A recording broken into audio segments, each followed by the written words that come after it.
안녕하십니까. 사회복지조사론 제 6주차 2교시를 시작하도록 하겠습니다. 자, 6주차의 주제는 측정 도구의 신뢰도와 타당도.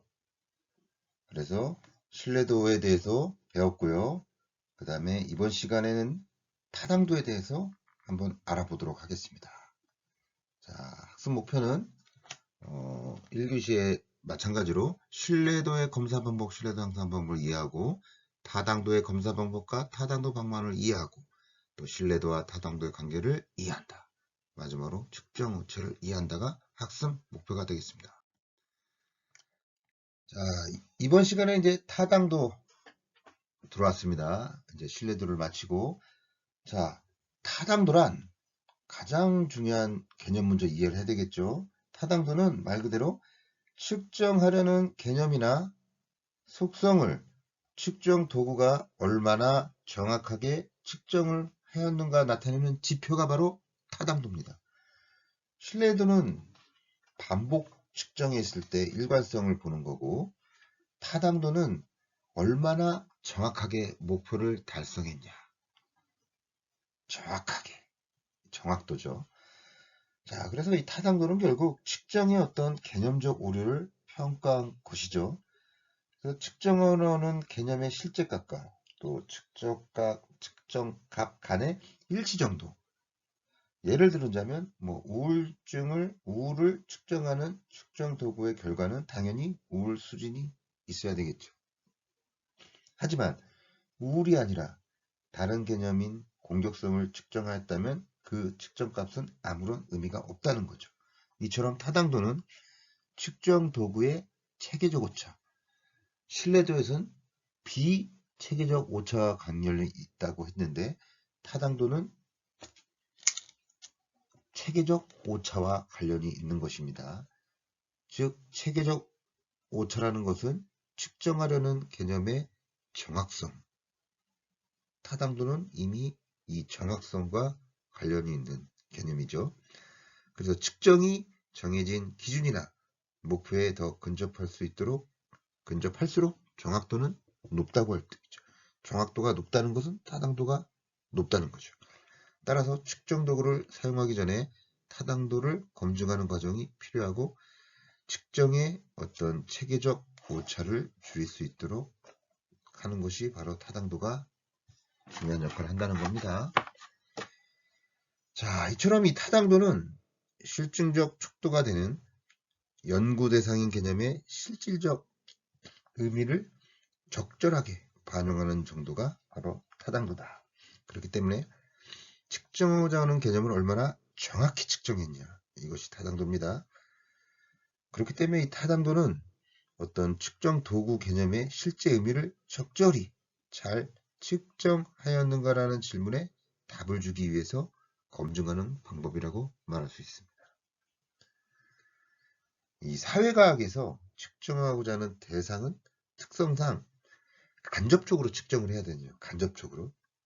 그렇기 때문에 사회과학에서 타당성의 문제가 특히 중요시되는 이유가 될 수 있다는 것입니다. 왜? 간접적으로 사회과학은 측정을 하기 때문이죠. 예를 하나 들어보자면 청소년의 지능을 검사하기 위해서 수학 학습 능력 평가지로 검사를 했다고 봅시다. 그렇다면 이 평가된 수학 학습 능력 평가가 과연 청소년의 지능을 측정한 것이라고 말할 수 있겠습니까? 이 경우를 자세히 살펴본다면 지능을 검사하기 위한 측정 도구의 타당성이 없는 결과일 가능성이 높습니다. 왜냐하면 수학 학습 능력과 지능은 그 개념이 다르기 때문인 거죠. 그렇기 때문에 타당성은 측정 도구가 측정 도구 자체가 측정하고자 하는 개념이나 그 속성을 얼마나 정확하게 반영을 하고 있느냐, 이것이 중요한 거죠. 그렇기 때문에 측정하려고 하는 개념을 어떻게 정의를 내렸으며 그 개념적 정의를 어떻게 조작적 정의를 하였는가에 상당한 영향을 받는 게 타당도라고 할 수 있습니다. 그렇기 때문에 타당도는 측정 도구가 측정하려는 대상의 그 특성인 개념을 정확하게 반영을 해서 측정하는가를 검증하는 방법이 바로 타당도다. 그래서 그 타당도는 검증하는 방법에 따라서 세 가지로 나눕니다. 내용 타당도, 기준 타당도, 구성 타당도. 이렇게 세 가지로 나눌 수 있습니다. 뭐에 따라서? 검증하는 방법에 따라서 내용 타당도, 기준 타당도, 구성 타당도 이렇게 나눈다는 겁니다. 그래서 크게 이 내용 타당도는 대표성에 대한 개념입니다. 대표성. 이 측정한 도구의 그 측정 그 대표성이 있냐 없냐 대표성이 가는 게 내용 타당도인 거고, 이 기준 타당도는 특정 병수 간의 어떤 통계적인 관계를 규명하는 겁니다. 그리고 구성 타당도는 어떤 특정 자체의 정확성. 그래서 그런 기준에 따라서 속성에 따라서 타당도도 이렇게 검증하는 방법에 따라 세 가지로 나누어진다. 이렇게 보면 되겠습니다. 그래서 가장 먼저 타당도의 그 종류, 첫 번째 내용 타당도에 대해서 먼저 알아보도록 하겠습니다. 이 내용 타당도는 측정 도구가 측정하려는 개념의 영역을 얼마나 포괄적으로 잘 대표 정도. 아까 말씀드렸죠.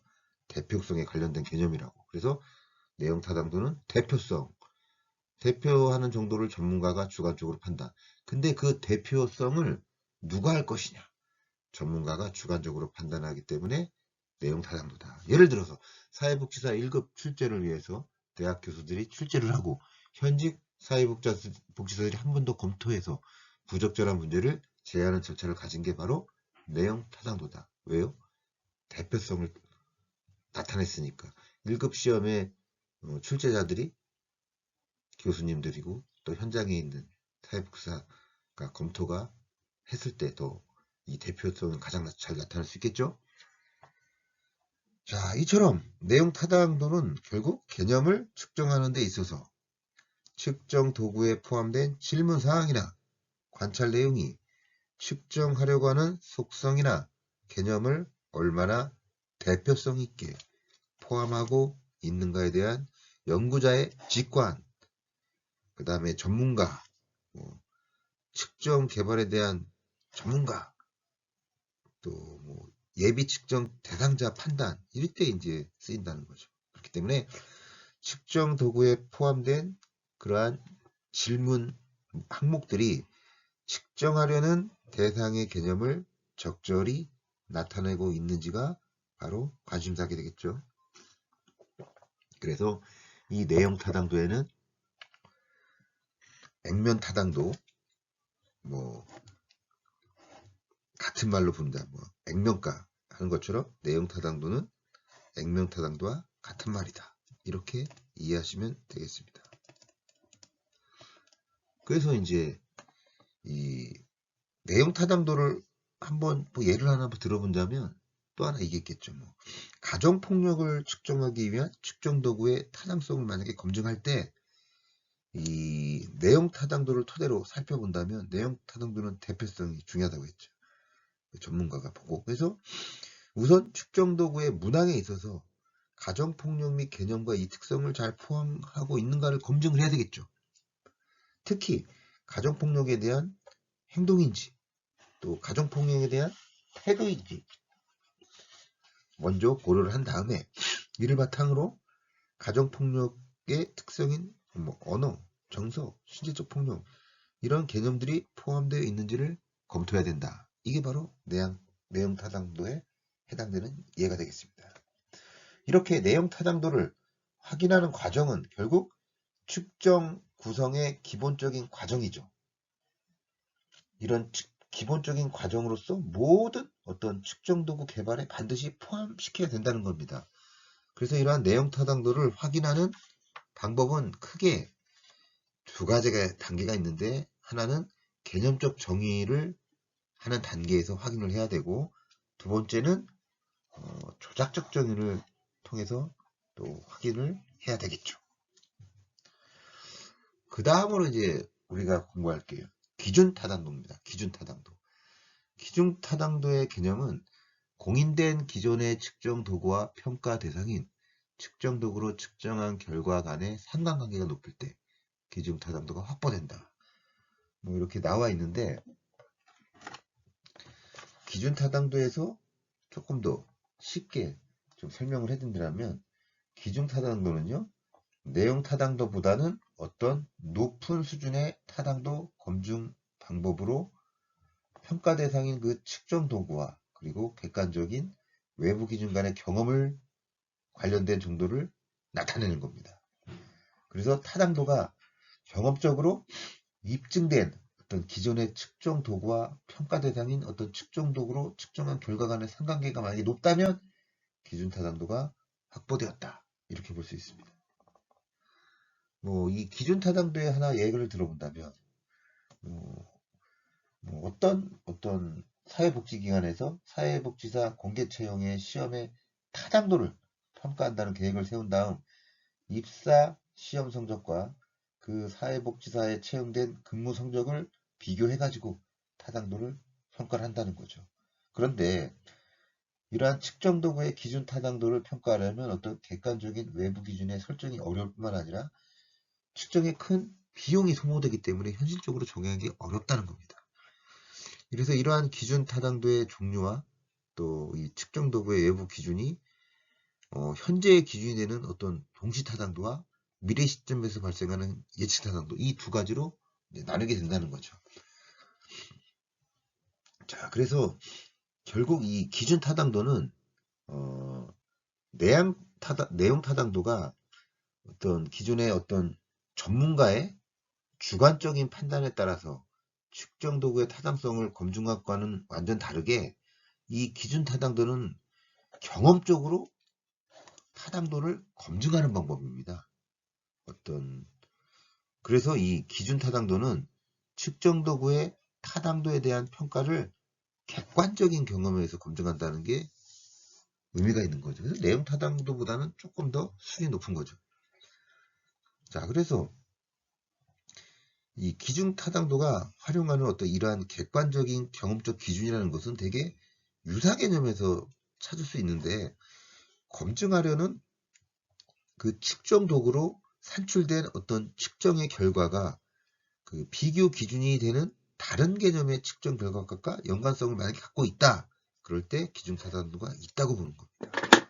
그래서 이러한 기준 타당도는 검증에 사용되는 비교 기준 시점에 따라서 예측 타당도, 동시 타당도로 나눌 수 있다. 그래서 동시 타당도는 평가 대상인 측정 도구와 외부 기준인 검증된 측정 도구를 동일한 연구 대상자에게 시행한 결과 상관관계를 분석하는 게 동시 타당도고, 예측 타당도는 평가 대상인 측정 도구의 그러한 측정 결과가 어떤 미래 시점인 기준에 얼마만큼 정확하게 예측되었는지에 따라서 측정 도구의 타당도를 평가하는 게 예측 타당도인 거죠. 자, 그래서 이제 먼저 동시 타당도 먼저 나와 있으니까 조금 더 부연 설명을 드린다면, 이 동시 타당도는요, 예측 타당도를 확인하려면 어떤 예견된 사건이 일어나는지를 확인해야 되기 때문에 또 시간적으로 일정 정도의 기간을 기다려야 할 문제가 있죠. 그렇기 때문에 그런 걸 보완하기 위해서 동시 타당도가 나왔는데, 이 동시 타당도는 예측 타당도와는 다르게 어떤 측정 도구의 측정값을 경험적 기준과 어떤 동시적인 시점을 비교를 한다는 거죠. 그래서 타당도를 평가하고자 하는 측정 도구로 측정한 값이 다른 측정 도구의 측정값 또는 이미 존재하고 있는 측정값과 비교하여 그 결과가 얼마나 일치하는가를 따짐으로써 측정 도구를 평가하는 게 바로 동시성 타당도라고 볼 수 있겠습니다. 이 동시성 타당도의 이해하기 쉽게 하나 예를 들어본다면 이런 게 하나 있겠죠. 자아 존중감을 측정한 측정 도구의 타당성을 검증하기 위해서 타당도가 이미 검증된 다른 자아 존중감 측정 도구를 측정 대상자에게 동시에 적용한 다음에 그 두 가지 측정 값을 비교했을 때 두 측정 도구의 상관관계가 높다면 타당도가 높은 거죠. 그 다음에 이제 이 예측 타당도는 개념이 뭐냐면 한 개념을 측정하여 그 결과가 그와 관련된 개념을 예측하는데 정확성이 있다면 그 관련 개념이 예측 기준이 되는 측정 도구의 타당성을 확인해 줄 수 있는 것이 가능하다. 보는 게 바로 예측 타당도가 되겠습니다. 그래서 예측 타당도를 하나 예를 들어본다면 이런 게 있겠죠. 고등학교 3학년에게 모의고사를 시험해서 그 결과를 통해서 수능 성적을 예측할 수 있겠죠. 그때 모의고사 시험을 통한 측정은 바로 수능 점수를 예측할 수 있는 타당성을 확보할 수 있겠죠. 그게 이제 예측 타당도의 하나의 예로 들 수 있겠죠. 자, 이렇게 이제 우리 내용 타당도 마쳤고 또 기준 타당도까지 설명을 했는데 말 그대로 이 기준 타당도는 이제 동시 타당도, 예측 타당도 두 개로 크게 나눌 수 있겠죠. 그래서 이 동시 타당도, 예측 타당도를 하나를 조금 더 한번 더 이해하기 쉽게 예를 하나 들어볼게요. 동시 타당도는 이런 게 있는 거죠. 새로 개발된 주관적인 행복감 A 측정 도구 10개 문항이 있는데 그 측정 결과와 이미 타당도가 경험적으로 검증되어 사용되고 있는 주관적인 행복감 B 측정 도구 이거를 결과를 비교를 했습니다. 그래서 측정 결과 두 측정 도구 간의 상관관계가 높게 나타났습니다. 그렇다면 주관적인 행복감 A 측정 도구도 동시에 타당도가 높다. 그렇게 이해하는 게 동시 타당도가 되겠죠. 이 예측 타당도도 하나 조금 더 예를 하나 더 들어본다면 대학 수학 능력 시험에서 높은 점수를 받은 고등학생이 대학 입학 2년 동안 높은 학점을 받았다고 한다면 대학 수능 점수와 대학 입학 후의 학점 간에는 상관관계가 높다고 볼 수 있겠죠. 그래서 대학 수능력 시험은 결국 대학생들의 학점을 타당하게 예측이 되기 때문에 대학 입학의 평가 기준으로 예측 타당도가 높은 측정 도구라고 말할 수 있는 거죠. 그 다음에 이제 세 번째가 구성 타당도입니다. 구성 타당도. 구성 타당도는 개념이 뭐냐면 측정되는 개념이 전반적인 이론적 틀 속에서 다른 개념과 실제적 그리고 논리적으로 적절한 관련성이 갖고 있는지 그 정도를 파악하는 게 바로 구성타당도입니다. 그래서 이 구성타당도는 하나 좀 예를 들어보자면 이런 게 있을 수 있겠죠. 학교폭력에 대한 어떤 척도를 개발을 해가지고 그러한 척도의 타당성을 검증하려고 할 때 이론적으로 높은 공격성이 학교폭력을 증가시킨다면 경험적으로 개발한 척도인 학교폭력에서 높은 점수를 받은 조사 대상자도 공격성이 높게 나타난다. 이렇게 볼 수 있겠죠. 이게 바로 구성타당도입니다. 그래서 구성타당도는 내향타당도와 마찬가지로 개념의 어떤 내적 구조에서 측정의 적합성에 대한 근거를 찾는 거죠. 그래서 이 구성타당도를 평가하는 과정은 먼저 척도가 그 이론적 기대에 맞는지를 검증하는 것으로서 이해타당도라고 합니다. 그러니까 구성타당도의 같은 말이 또 이해타당도라고도 볼 수 있습니다. 그 다음에 이제 그 척도가 이 구성타당도는 종류가 수렴타당도가 하나 있고요. 그 다음에 판별타당도 이렇게 또 두 가지로 또 분리가 됩니다. 자, 그러면 이 구성타당도는 가장 높은 수준의 타당도 검증 방법으로 말할 수 있습니다. 뒤로 갈수록 단점을 보완했기 때문에 수준이 높은 겁니다. 그래서 타당도에는 내용보다는 기준 타당도, 기준 타당도보다는 구성 타당도가 더 높은 수준입니다. 자, 그래서 이 구성 타당도는 연구자가 측정하려는 개념과 그 다음에 측정 도구를 구성하는 문항 간에 밀접한 관련이 있는지를 알아보는 겁니다. 그래서 이 구성 타당도는 같은 말이 개념 타당도라고도 씁니다. 개념 타당도. 그러니까 이 같은 말이 많이 나와서 조금 헷갈릴 수가 있는데, 구성 타당도는 이제 개념 타당도 같은 말이고, 이 구성 타당도는 또 수렴 타당도, 판별 타당도로 또 나눠지게 됐죠. 그래서 이 타당도 종류가 너무 많이 나오다 보니까 개념에 대한 이해가 아주 중요한 과목입니다. 그래서 이 구성 타당도는 개념 타당도라고 이제 부르기도 하는데, 이 측정하려는 이 개념이 검증된 기존의 이론적 틀 속에서 다른 개념들과 논리적으로 적절한 관련성이 있는 정도를 검증하는 게 바로 구성 타당도다. 이렇게 이 이론적 틀 속에서 잘 구성된 측정 도구라면 문항 간의 상관관계가 높을 뿐만 아니라 또 하위 문항 간의 전체 문항을 합성한 결과와 상관관계가 높게 나오겠죠. 그래서 이 구성 타당도는 이제 수렴 타당도, 판별 타당도로 나눌 수가 있는데, 먼저 수렴 타당도는 개념이 평가 대상인 측정 도구와 그리고 이론적으로 관련 있는 그 개념을 측정하는 측정 도구 간의 상관관계가 높을 때 수렴 타당도가 높다고 말할 수 있습니다.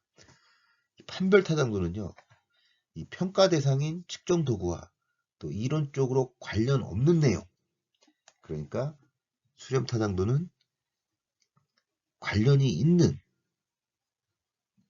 것이라면, 판별 타당도는 측정 도구와 관련이 없는 개념을 측정하는 측정 도구 간의 상관관계가 낮을 때 대체로 확보가 많이 된다고 볼 수 있습니다.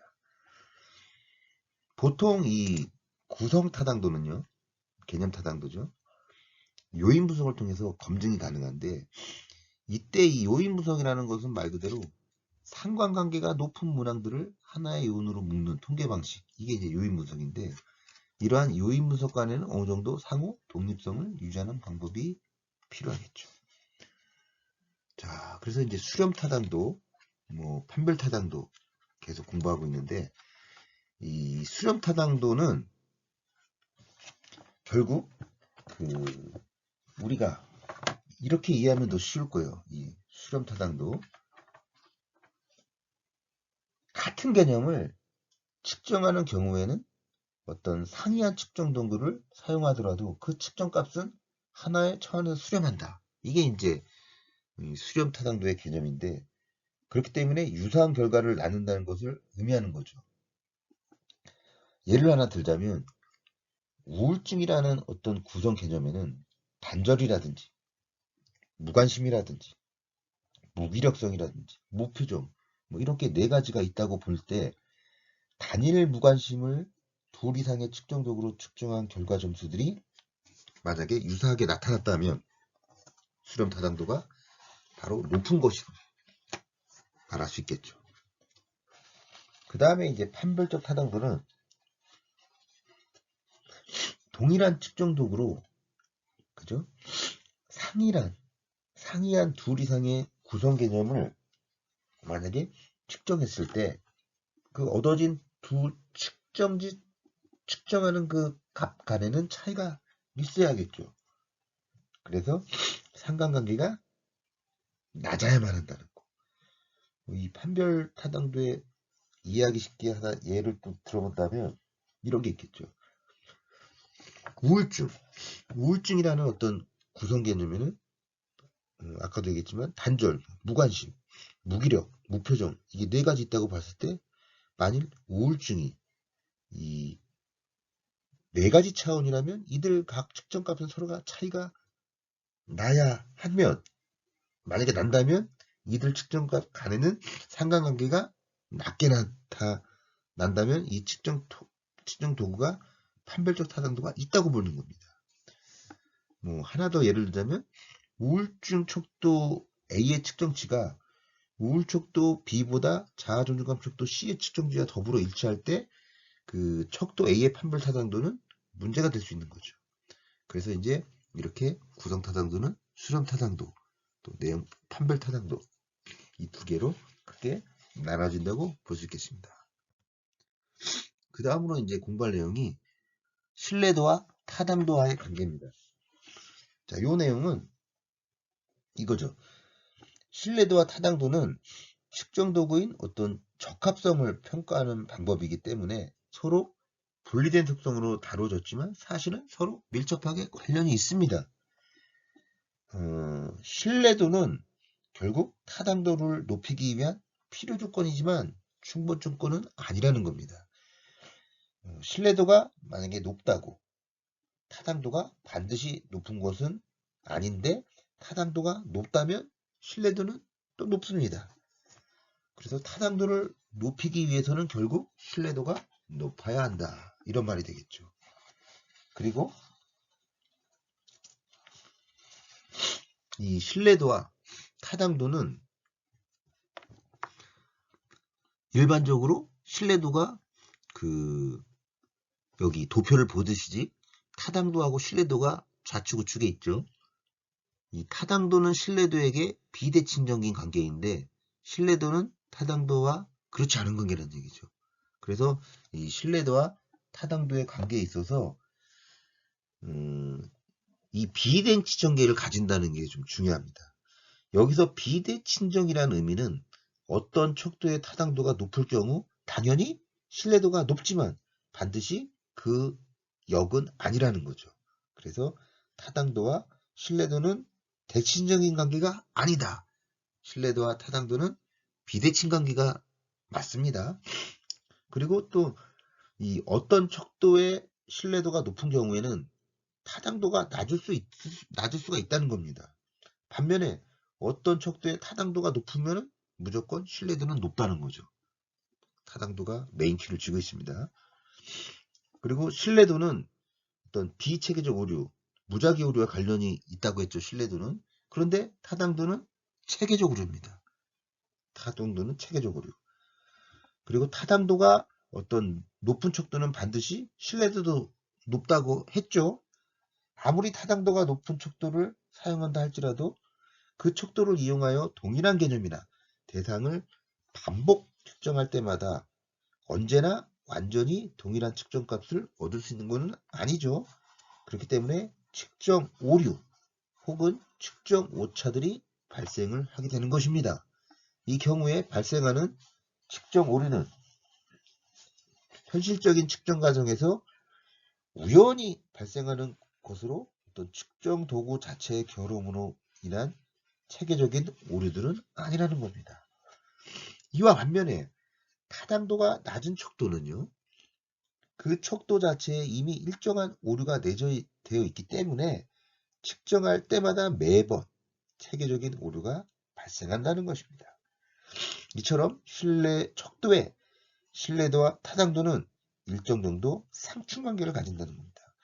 어떤 척도의 신뢰도를 높이고자 한다면 타당도는 낮아지고 반면에 타당도를 높이고자 할 경우에는 그 척도의 신뢰도는 일정 정도 희생할 수밖에 없다. 이런 내용인데 쉽게 얘기하면은 우리가 이 도표를 하나 보내드릴게요. 신뢰도와 타당도의 관계를 볼 때 결국 신뢰도는요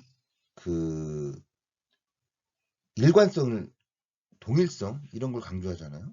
근데 이제 타당성은 정확도니까 그래서 이 관역을 딱 양공 표적을 딱 그린다면은 이 10점은 아닌데 그 위에 뭐 5점 끄트머리 가장자리에 막 화살이 10개 꽂혔습니다. 옹기종기 모여가지고 그럴 경우는 관역에 정확하게 맞추지 않았기 때문에 타당도는 낮은데 의외로 또 신뢰도는 높아요.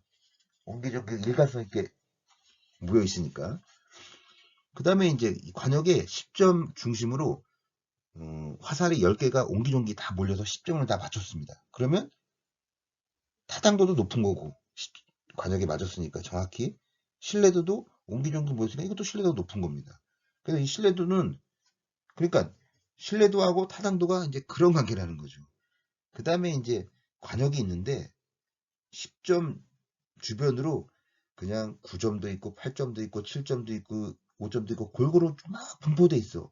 그럴 때는 관역도 정확히 안 맞았으니까 타당도도 낮고 일관성이 없이 떨어졌으니까 신뢰도도 낮은 겁니다. 이렇게 이제 그림으로도 알 수 있겠습니다.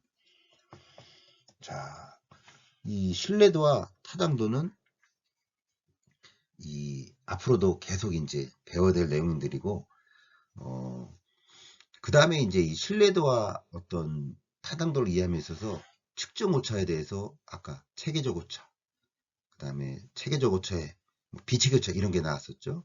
말 그대로 이 체계적 오차는 측정 과정에서 조사 자체 문제로 인해서 측정 대상에 영향을 미침으로써 그 오차가 항상 일정한 방향으로 나가면 체계적이다 그러잖아요. 일정한 방향으로 나가니까 체계적이니까 그걸 체계적 오차라고 하는 거고, 체계적 오차는 말 그대로 타당도와 관련이 있습니다.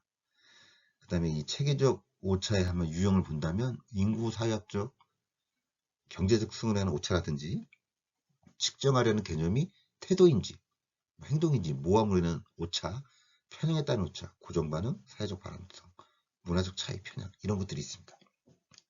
자, 이것으로 모든 수업을 마치도록 하겠습니다. 수고하셨습니다.